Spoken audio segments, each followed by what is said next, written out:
Hi there, welcome back to the channel. My name is Matthias the Corgi, and this is the second episode of a series that I started. The series is named An Unforgettable Moment. This is the short series where we talk about situations in gaming that are, well, unforgettable. Today's episode talks about an unforgettable moment in another series that I really enjoy. And I think I can boldly state that it is also very loved by many. And that series is the Gears of War series. The Gears of War series started back in 2007, back in Xbox 360. Captivating many with a really cool trailer, and it really helps to establish the world where the game takes place. Now, the first trilogy of games, which are mostly the subject of today's video, you play as Marcus Phoenix, mainly in single player. A COG soldier who was incarcerated for having abandoned his post to save his father, Adam Phoenix. Now, throughout the games you are placed in his shoes to fight against the Locust Horde, which is the main enemy of the games. Now, the Gears of War games are fun. They added a different style of combat and provided multiple modes of gameplay throughout the years. Multiplayer was really fun, even if everybody was just running around with an Asher. You know what? I can't say anything with that.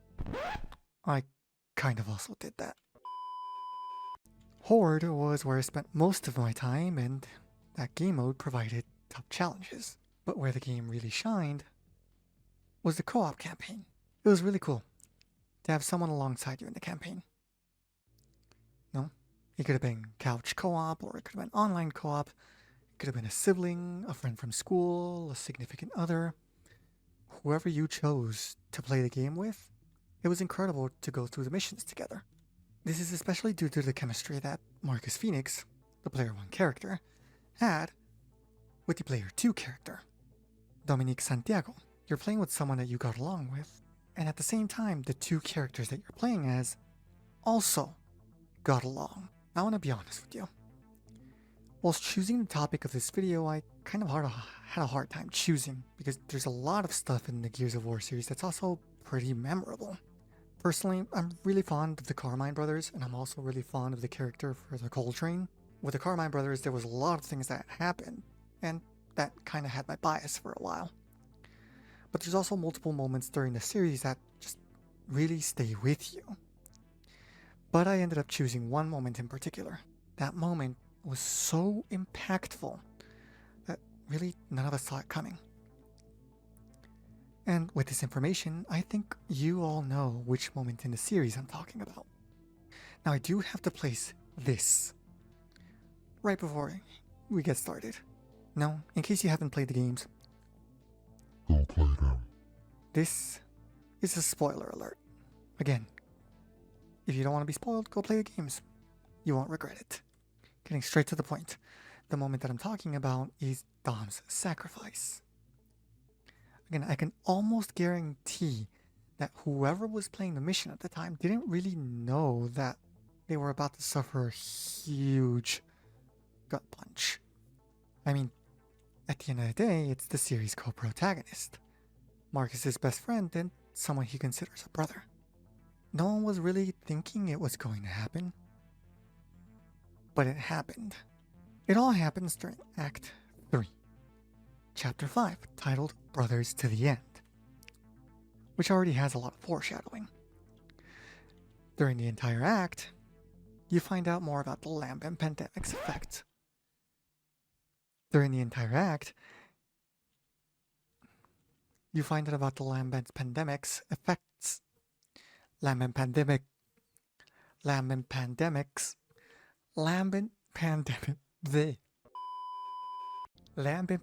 effects on the world, and find out that it's starting to affect humans. The act's primary goal is to locate and secure fuel in order to travel to Azura, the current location of Adam Phoenix. Now the chapter takes place in Voice crack. Squirt of lemon. Now the chapter takes place in Mercy, a location with many memories for Dom, to the point that his companions were worried about him going back, taking into consideration his mental state. Later on throughout the chapter, Dom stumbles upon Maria's family tomb, and we have a heartfelt moment where he expresses his feelings. God, this is one of the reasons why I really like this game. Whilst yes, both the women and men of this universe are tough, I'm pretty sure most of their arms are like the size of one of my legs. But I digress. Just because they're tough doesn't necessarily mean that they're not human. And I believe that Marcus and Dom really show that off.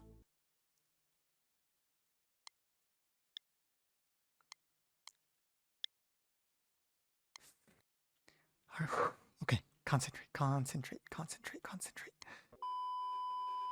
After this scene, we are reunited with the rest of the group and suffer wave after wave of locust attacks. The objective? Hold them off. But with every wave that you fight, it becomes harder and harder. More locusts arrive, and now lambent enemies are coming to pick a fight with us. And during this desperate scenario, the unthinkable happens. Dom knows that they're not going to be able to make it if things remain the same. So he steals himself and hops onto a truck, driving it into the tunnel and turning around on the other side. Now, whilst this is happening, you can hear Marcus shouting. You can hear how he knows what's going to happen, how he knows he can't do anything to stop it. Driving back at full speed, Dom thinks about Maria and tells her that he never thought it would end like this. And in the next moment, crashes into the fuel depot. A companion was lost. A companion who came to rescue you in the first game. A companion who stuck with you fighting shoulder to shoulder in the second game. A companion who was with you, both in the good and in the bad times. Now everyone is shook from the loss, but the event shocked Marcus the most. It's his best friend, his brother. Now let me go ahead and give you a drink.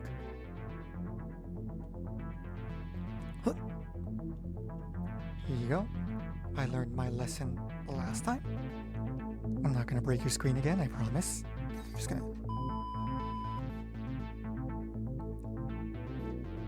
There you go.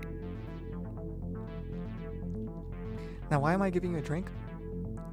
Well, because at the very end of the game, we have a kind of bittersweet moment where we use Dom's knife to finish off the queen. And I don't know, but that moment was completely satisfying. Cheers.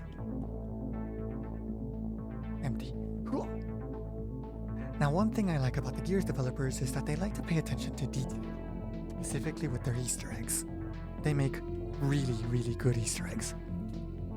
Like, for example, here. At the start of the third game, you can find $20 that Dom owed Marcus from the first game.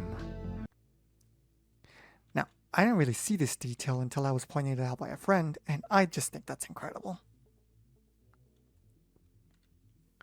These types of details are the ones that really make the game stand out. And there's more details that they use to pay respects to Dom in the later games. Marcus names his son James Dominic in honor of Dom. And you can run into the ghosts of Dom and Maria in Act 3, Chapter 2 of Gears 4. But I think my favorite detail is this one here. In Act 2, Chapter 2 of Gears 4, you can locate a unique grenade type, which are tomatoes. These tomatoes were grown from seeds that were made from Dom's tomatoes. He planted them back in Gears of War 3 on the Sovereign. Remember that? The first level? The ship? Yeah, that back. Now, interacting and using them will have Marcus react. Alone, I worked on this fucking house alone. You know what it's like being a fucking hermit? Fixing a house? There's no Home Depot out here, you tomatoes. They my tomatoes up! God add that to the fucking list. God those are Doms, for Christ's sakes. I grew those from Dom seeds. Those are Dom's goddamn seeds, for Christ's sakes. I'm never gonna have a good sauce again. I can't make Dom sauce. You guys. It's Damon Baird, you're a In a very similar manner that Dom did back in Gears of War 3. Everyone off the deck! Get out of here! Go, go, go! You up my tomatoes!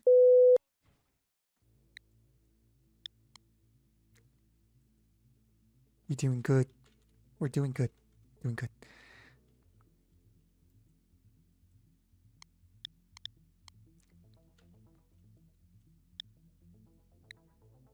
Come on. Concentrate.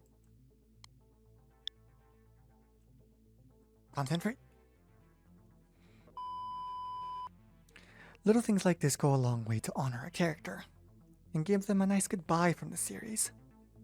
This shows that an entire studio is capable of having great care for their character.